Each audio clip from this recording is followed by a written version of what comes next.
झालं तर GPay वाल्यांचं, credit card वाल्यांचं, ह्या ऑनलाईन पेमेंट वाल्यांचं. आमच्या गृहिणींच्या आयुष्यातली खरी कमाई त्यांनी हिसकून घेतली. आधी नवऱ्याचे कपडे धुवायला टाकायचो, त्याच्यामध्ये 100 रुपये, 200 रुपये, 500 रुपये, 1000 रुपये सुद्धा सापडायचे, ज्याबद्दल नवऱ्याला काहीच खबरबात नसायची. किती आनंद व्हायचा आम्हाला, आणि तीच असायची आमची खरी कमाई. पण हे ऑनलाईन पेमेंट सुरू झाल्यापासून नवऱ्याचे खिसे चेक करा, काय निघतं त्याच्यात? ठणठण गोपाला, कॅशलेस अँड वी आर आनंदलेस. This is not fair.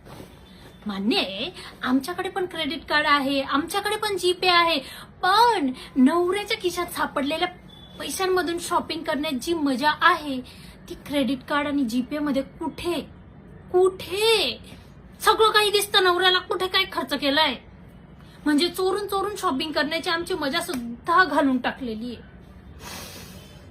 ह्या डिजिटल युगामध्ये फक्त मामाचा